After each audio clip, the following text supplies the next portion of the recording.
TDP నేత పిల్లి మాణిక్యరావు మనకి ఫోన్ లైన్లో జాయిన్ అవుతున్నారు. మాణిక్యరావు గారు నమస్కారం. మాణిక్యరావు గారు నమస్కారం, చెప్పండి. మాణిక్యరావు గారు, ఈ జరిగిన ఘటనకు సంబంధించి ఇప్పుడు వాళ్ళ తల్లిదండ్రులు ఆందోళన వ్యక్తం చేస్తున్నారు, నిరసన వ్యక్తం చేశారు. వాళ్ళంతా కూడా కూలీ చేసుకునేటటువంటి వాళ్ళు మా పిల్లల్ని అన్యాయంగా తీసుకెళ్లారని చెప్పి వాళ్ళు డిమాండ్ చేస్తున్నారు. ఏంటి వీళ్ళని మీరు నిందితులుగా మీరు కూడా భావిస్తున్నారా? ఇక్కడ అక్కడ జరిగినటువంటి ఘటనకు సంబంధించి, అరెస్టుకు సంబంధించి మీ స్పందన ఏంటి? ఇది ఖచ్చితంగా నిందితులు వాళ్ళు అయి ఉంటారని చెప్పేసి మేము అభిప్రాయపడతా ఉన్నామండి. వినపడుతుందండి నా మాట? వినపడుతుంది సార్, మాట్లాడండి. ఖచ్చితంగా నిందితులు అయితే ఈ సతీష్ లేకపోతే దుర్గారావు వీళ్ళు అయి ఉండరు. మొత్తం ఇదంతా కూడా రాజకీయ డ్రామా లాగా కనబడతా ఉంది. జగన్మోహన్ రెడ్డి స్క్రిప్ట్ ప్రకారమే రాష్ట్రంలో ఉన్నటువంటి పోలీస్ బాస్, సిఎస్ వీళ్ళందరూ కూడా కలిసి చేసినట్టుగా కనపడతా ఉంది.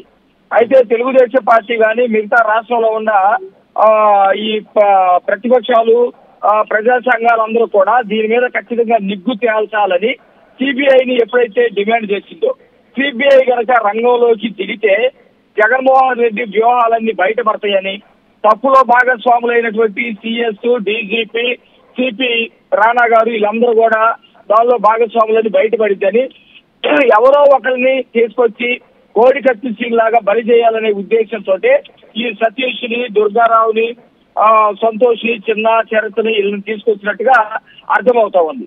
ఎందుకంటే వీళ్ళు చాలా స్పష్టంగా ఇదేం మాయల సినిమానో విట్లాచార్య సినిమానో కాదు కదా.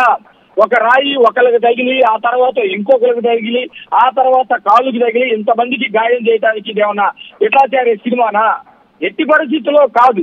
అట్లాగే మీరు కనుక చూస్తే ఇది జనాన్ని సెంటిమెంట్ తోటి ఫూల్స్ చేసి, ఆ సెంటిమెంట్ తోటి మంటకాలు చేసుకొని ఓట్లో లాభం పొందాలనేటట్టుగా చాలా స్పష్టంగా కనపడతా ఉంది. నిన్న కూడా మీరు కనుక చూస్తే సిపి గారు మాట్లాడాడు, ఎట్లా దొరుకుతారు 5,000 మందిలో మేము ఎవరినైనా పెట్టుకుంటాము అని అన్నారు. అట్లాగే కొన్ని రాళ్ళని మేము సేకరించాము, ఆ రాళ్లలో ఏసిన వాళ్ళు వస్తే ఆ రాయిని గుర్తుపడతాడంట. అంటే ఇప్పుడు తీసుకొచ్చినటువంటి 5-6 తీసుకొస్తే అక్కడ 1,000 రాళ్ళు, 2,000 రాళ్ళు వీళ్ళు పోస్తే ఆ రాళ్ళలో నుంచి గుర్తుపడతారండి? నిజంగా ఏసినోడు ఉన్నా కానీ ఆ రాయిని గుర్తుపట్టగలుగుతాడా? ఏంది పన్ని వ్యవహారాలు ఇవన్నీ? కామెడీ వ్యవహారాలు, క్రిమినల్ వ్యవహారాలు, రాష్ట్రంలో ప్రజలందరినీ పూర్తి చేయాలనా? ఒకవేళ రాయి కనుక దొరికితే ఒక జగన్మోహన్ రెడ్డికే దొరికింది. ఎందుకంటే తగిలిన వెంటనే కింద పడుతుంది. అంటే ఆయన కింద పడతాం అంటే దాని మీన్స్ ఏదైతే ఆయన దాని మీద ఉన్నాడో కాన్వాయ్ మీద, ఆ కాన్వాయ్ మీద కింద పడుతుంది. ఆ రాయిని వాళ్ళు ఎవరైతే పోలీసులు ఉన్నారో వాళ్ళకి ఇస్తే వాళ్ళు ల్యాబ్కు పంపించి ఈ రాయి ఏ ప్రాంతంలో దొరుకుతుంది, ఎక్కడ దొరుకుతుంది, అక్కడ నిజంగా ఉందా లేదా, వేరే ప్రాంతం నుంచి తీసుకొచ్చారా, ఇవన్నీ కూడా వాళ్ళు ఇన్వెస్టిగేషన్ చేస్తారు. రాయి ఇవ్వాలనుకుంటే జగన్మోహన్ రెడ్డి ఇవ్వాలి. 2 లక్షల రూపాయలు ప్రకటించింది కూడా క్యాబినీ కోసమే ప్రకటించారు. అసలు జగన్మోహన్ రెడ్డి మీద దాడి జరిగిందని జగన్మోహన్ రెడ్డి నిజంగా కనుక భావిస్తే ఆ రాయిని జగన్మోహన్ రెడ్డి ఎందుకు ఇవ్వలేదు? గతంలో చంద్రబాబు నాయుడు గారి మీద రాయిల పడి ఆ వెంటనే పడ్డటువంటి రాయి చంద్రబాబు నాయుడు గారు చూపిస్తూ ఈ రాయి వేశారు, ఈ రాయి వేయటం వల్ల మా సెక్యూరిటీ ఆఫీసర్ మధు గారికి దెబ్బలు తగిలి అని చెప్పి చూపించాడు. అంత రాయి తగిలి రక్తగాయం అయినప్పటికీ కూడా మా సెక్యూరిటీ ఆఫీసర్ మీద చర్యలు తీసుకోలేదు. ఆ రోజు దాని మీద 334 ఏదో కట్టేసి పంపించినటువంటి పరిస్థితి. ఎందుకు? సానుభూతి కోసం ఇంత కక్కుర్తికి దిగుతారాలా? రాజకీయంగా నేను పలానా పని చేశానని చెప్పి ఎన్నికల్లో గెలవాలి కానీ నేను పోలవరాన్ని పూర్తి చేశాను నాకు ఓట్లు వేయండి, నేను అమరావతి కట్టుబడి ఉన్నాను రాజధాని పూర్తి చేశాను నాకు ఓట్లు వేయండి, లేకపోతే ప్రత్యేక హోదా మెడల వచ్చి తెచ్చాను నాకు ఓట్లు వేయండి, సిపిఎస్ రద్దు చేసి ఆల్రెడీ 5 ఏళ్ళు అయిపోతుంది మీరు నాకు ఓట్లు వేయండి అడగాలి. ఈ పార్టీ మీద కూడా ఆరోపణ చేస్తూ ఉన్నారు కదా ఈ దాడికి సంబంధించి. అదే జగన్మోహన్ రెడ్డి పోలీసులను చెప్పమనండి. చంద్రబాబు నాయుడు గారు అక్కడ ఆయన మీటింగ్ లో పోయి జనంలోకి వచ్చి జనంలో నుంచి రాయేసారని చెప్పేసి పోలీసులు చెప్పమనండి. ఇప్పుడు మా పార్టీ మీద ఆరోపణలు చేయడం కోసం వాళ్ళ స్నేహితులు చేస్తున్నట్టుగా చూస్తే అర్థమవుతా ఉంది. ఎందుకంటే మా దాడి జరిగిన 2 నిమిషాలు కూడా కాకముందే ఫ్లెక్సీలతోటి చంద్రబాబు రాక్షసుడు, చంద్రబాబు నాయుడు దాడి చేపించాడని ఫ్లెక్సీలు పెట్టుకున్నారు, ప్లే కార్డ్స్ పెట్టుకున్నారు. అంటే ముందుగానే ఫ్లెక్సీలు తయారు చేసుకున్నట్టే కదా. అసలు ఆ దాడే జరగలేదు. అది దానికి సంబంధించి ఏదైతే పెద్ద గజమాల చేశారో చంద్రబాబు గారి పర్యటనలోను జనసేన పర్యటనలో కూడా రాళ్లదాడులు జరిగాయిగా. అవునండి, ఇక్కడ జరగలేదు, అక్కడ జరుగుతా ఉన్నాయి. జరుగుతున్నంత కూడా వాళ్ళకి తెలుసు. అసలు ఒక ముఖ్యమంత్రి, ఒక డీజీపీ, ఒక పోలీస్ ఆఫీసర్ వాళ్ళు కదా మాట్లాడాల్సింది. వాళ్ళు ఎట్లా మాట్లాడుతున్నారు ఈ రోజు? జగన్మోహన్ రెడ్డికి సంబంధించిన ట్యాక్స్ లాగా మాట్లాడుతూ ఉన్నారు వాళ్ళు. కాబట్టి ఇదంతా కూడా సానుభూతి కోసం చేసుకున్నటువంటి డ్రామా.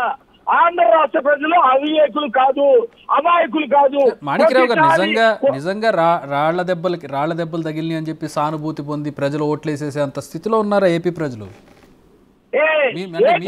సానుభూతి స్టంట్ అని అనుకుంటే ఆ పరిస్థితిలో లేరు కదా. నేను అంటున్నా లేరండి, ఇప్పుడు ఆ పరిస్థితిలో లేరు. గతంలో కోడి కత్తితోటి డ్రామా ఆడాము, అది సగం పండింది. పూర్తిగా పండాలంటే వివేకానంద రెడ్డిని లేపేసి చేయాలి. దానివల్ల మనం అధికారంలోకి వచ్చాము. మళ్ళా 5 సంవత్సరాల పాటు ప్రజల దగ్గరికి మనం వెళ్ళలేదు. ఇదిగో జిల్లాకు ఒకసారి ఇప్పుడు వెళ్తున్నాము. మరి సానుభూతి రావాలి. ఆ సానుభూతి రావాలంటే ఇట్లాంటి పనులు ఏమైనా చేయించుకోవాలని పండిన డ్రామా ఇది. అందుకని చెప్పేసి మళ్ళీ అదే డ్రామాలు వేస్తే అది ప్రజల ముందు బఫూన్లు అవుతారు. లేకపోతే ప్రజలు వీళ్ళని యాక్సెప్ట్ చేయరని కింద లాజిక్ ఎందుకు మర్చిపోయారని చెప్పేసి మేము అడుగుతా ఉన్నాం. ఇప్పుడు ఎవరైతే ఈ మైనర్లను అరెస్ట్ చేశారో వాళ్ళకి సంబంధించి మీరు టీడీపీ వాళ్ళు ఏమన్నా వాళ్ళకి సపోర్ట్గా వెళ్ళే అవకాశం ఉందా? ఆ పేరెంట్స్కి కానివ్వండి, పిల్లల తరపున కానీ? మేము వాళ్ళకి సపోర్ట్ అని వీళ్ళకి సపోర్ట్ అని కాదు. వాళ్ళని తీసుకొచ్చిన తర్వాత వాళ్ళు ఒక స్టేట్మెంట్ ఇచ్చారని వార్తలు వస్తా ఉన్నాయి. మాకు మద్యం బాటలో 350 రూపాయలు డబ్బులు ఇస్తామన్నారు, అవి ఇవ్వలేదు. అవి ఇవ్వనందువల్ల చేసామని చెప్పేసి వాళ్ళు అన్నట్టుగా వార్తలు వస్తున్నాయి. అది ఎంతవరకు నిజమో కాదో నిర్ధారణ చేయాలి. పిల్లలు ఆందోళన చెందుతా ఉన్నారు. దీని పట్ల కూడా పోలీసులు గమనించాలి. కాబట్టి ఇట్లా డ్రామా వేసి ఆ డ్రామాని రక్తి కట్టించడం కోసం వేరే వాళ్ళు తీసుకొచ్చి వాళ్ళ జీవితాలు పాడు చేయదు. ఎందుకంటే జగన్మోహన్ రెడ్డి వేసే డ్రామాలో వాళ్ళ జీవితాలు నాశనమైనటువంటి మనకి కళ్ళ ముందు స్వచ్ఛంగా కనబడతా ఉంది. కోడి కట్టి జీను 5 ఏళ్ల పాటు జైల్లో ఉన్నాడు. తన జీవితం మొత్తం కూడా ఎవరి జీవితం అంతా కూడా నాశనం అయినటువంటి పరిస్థితి ఉంది. ఈ రోజు కూడా అలాంటి డ్రామాగానే కనబడతా ఉంది. రైట్, ఏం డిమాండ్ చేస్తారు మాణిక్యరావు గారు చివరిగా?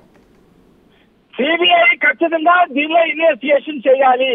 సిబిఐ చేస్తే నిజమైనటువంటి డ్రామా ఆడిన వాళ్ళు ఎవరు, నిజంగా రాయి పడితే ఎవరి ద్వారా పడిందో, ఎవరు వేయించారు, పోలీసులు ఎందుకు స్పందించలేదు, 2 లక్షల రూపాయలు రివార్డు ప్రకటించినటువంటి పోలీస్ ఆఫీసరు గంటలోనే ఎందుకు పట్టుకొచ్చాడు, ఎవరెవరు పాత్ర ఉందో మొత్తం కూడా తేలింది.